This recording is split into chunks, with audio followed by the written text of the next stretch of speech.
Capítulo 19. La última jornada era el primer día de mayo cuando los dos regresaron por fin al borde del Valle de Rivendell, donde se alzaba la última, o la primera, morada. De nuevo caía la tarde, los poneys se estaban cansando, en especial el que transportaba los bultos. Y todos necesitaban algún reposo. Mientras descendían el empinado sendero, Bilbo oyó a los elfos que cantaban todavía entre los árboles.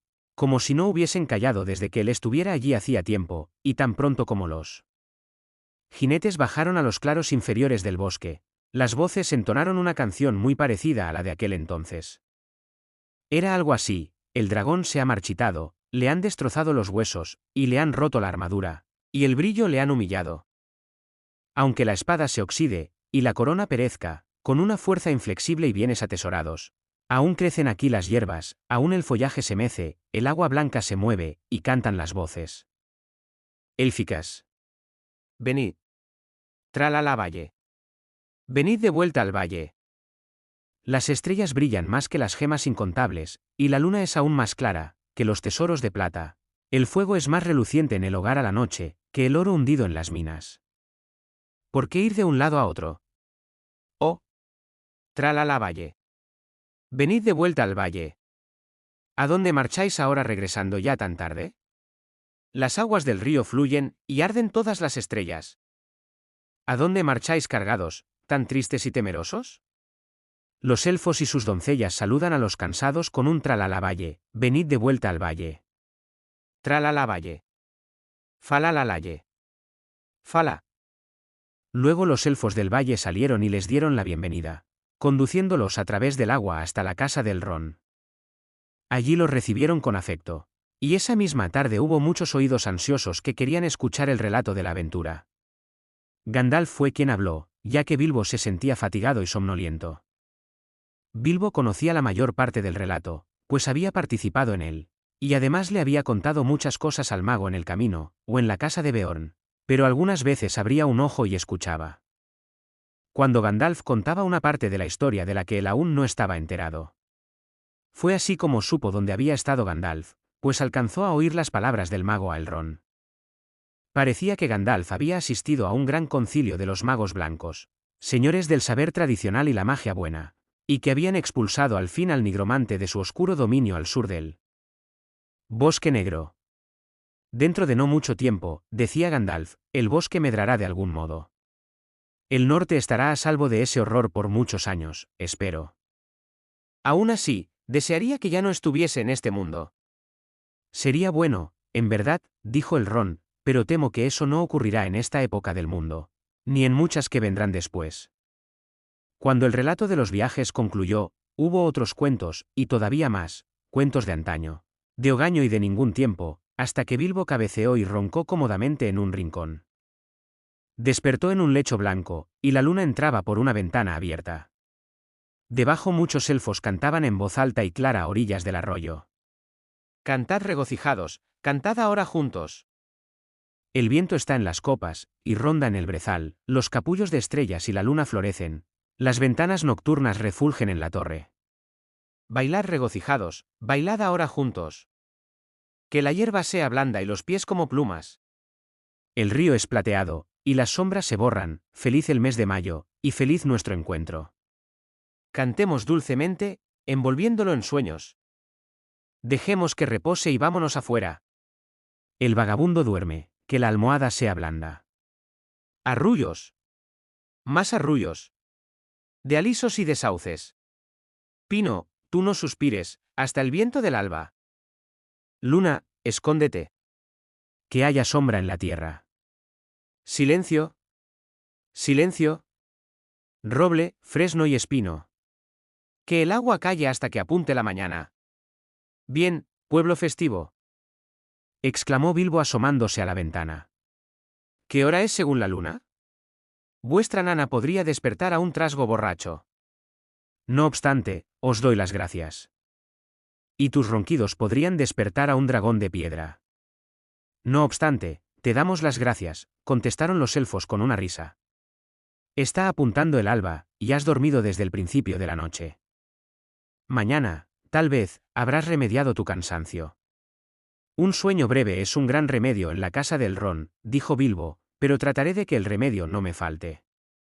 Buenas noches por segunda vez, hermosos amigos. Y con estas palabras volvió al lecho y durmió hasta bien entrada la mañana. Pronto perdió toda huella de cansancio en aquella casa, y no tardó en bromear y bailar, tarde y temprano, con los elfos del valle. Sin embargo, aún este sitio no podía demorarlo por mucho tiempo más, y pensaba siempre en su propia casa. Al cabo pues de una semana, le dijo adiós a Elrond, y dándole unos pequeños regalos que el elfo no podía dejar de aceptar, se alejó cabalgando con Gandalf. Dejaban el valle, cuando el cielo se oscureció al oeste y sopló el viento y empezó a llover. Alegres días de mayo, dijo Bilbo cuando la lluvia le golpeó la cara. Pero hemos vuelto la espalda a muchas leyendas y estamos llegando a casa. Supongo que esto es el primer sabor del hogar. Hay un largo camino, dijo Gandalf. Pero es el último camino, dijo Bilbo. Llegaron al río que señalaba el límite del yermo, y al vado bajo la orilla escarpada que quizá recordéis. El agua había crecido con el deshielo de las nieves, pues el verano estaba próximo, y con el largo día de lluvia, pero al fin lo cruzaron luego de algunas dificultades y continuaron marchando. Mientras caía la tarde, era la última jornada. Esta fue parecida a la primera, pero ahora la compañía era más reducida, y más silenciosa. Además esta vez no hubo trolls. En cada punto del camino Bilbo rememoraba los hechos y palabras de hacía un año, a él le parecían más de 10, y por supuesto, reconoció enseguida el lugar donde el poney había caído al río, y donde habían dejado atrás aquella desagradable aventura con Tom, Berto y Guille.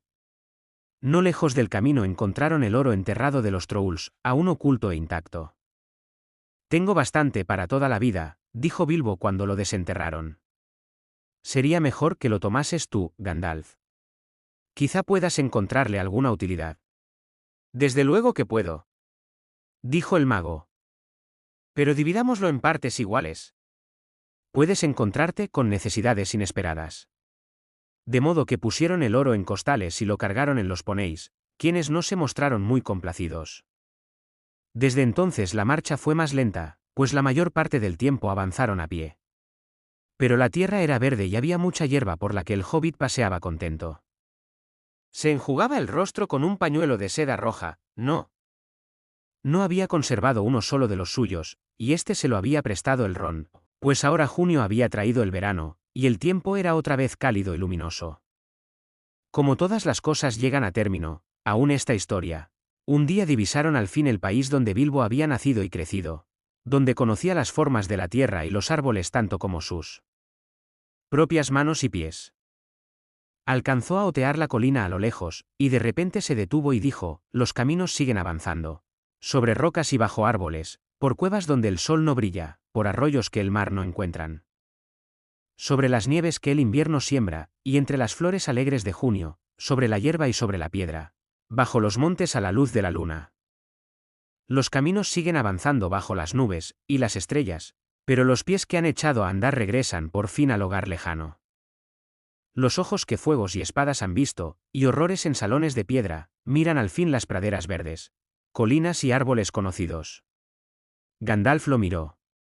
Mi querido Bilbo, dijo, algo te ocurre. No eres el hobbit que eras antes. Y así cruzaron el puente y pasaron el molino junto al río, y llegaron a la mismísima puerta de Bilbo. Bendita sea. ¿Qué pasa?, gritó el hobbit. Había una gran conmoción, y gente de toda clase, respetable y no respetable, se apiñaba junto a la puerta. Y muchos entraban y salían, y ni siquiera se limpiaban los pies en el felpudo, como Bilbo. Observó disgustado. Si él estaba sorprendido, ellos lo estuvieron más.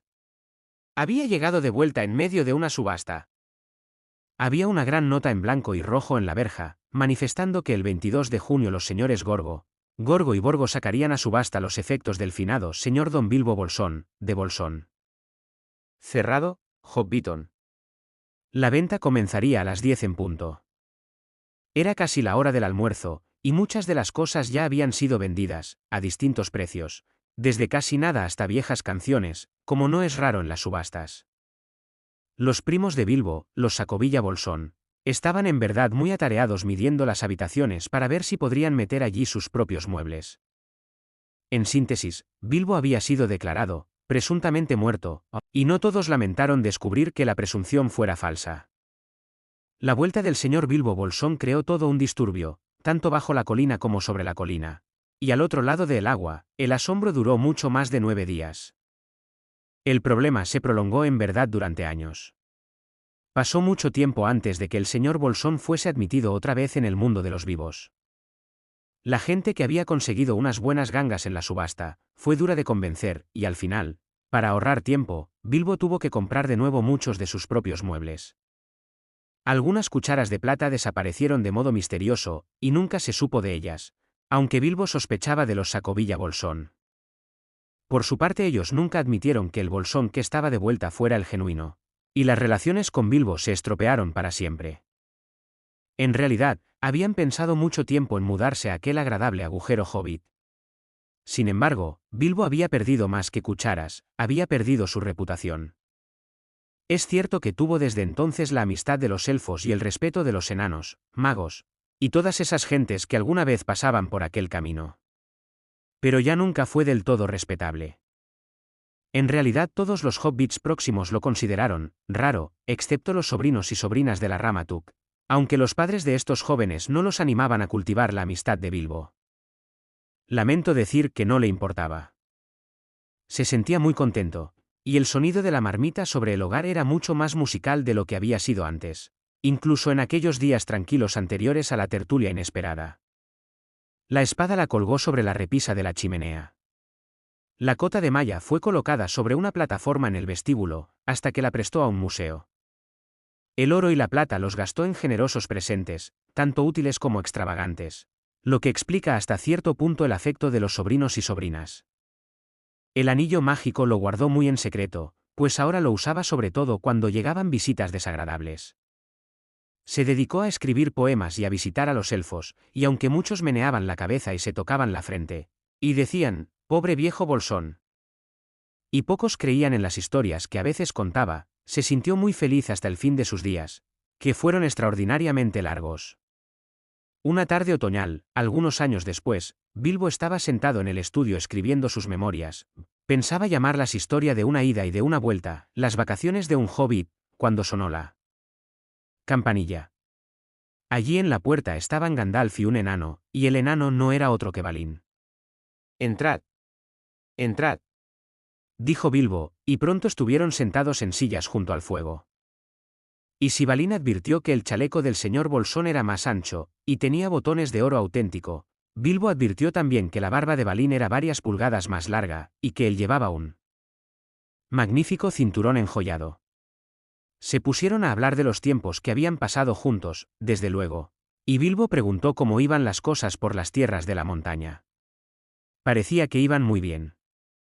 Bardo había reconstruido la ciudad de Valle, y muchos hombres se le habían unido, hombres del lago, y del sur y el oeste, y cultivaban el valle, que era próspero otra vez, y en la desolación de Smaug.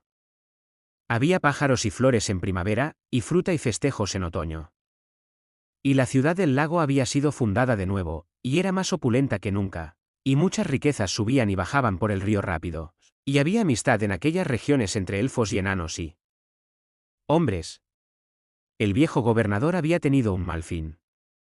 Bardo le había dado mucho oro para que ayudara a la gente del lago, pero era un hombre propenso a contagiarse de ciertas enfermedades, y había sido atacado por el mal del dragón, y apoderándose de la mayor parte del oro, había huido con él, y murió de hambre en el yermo, abandonado por sus compañeros.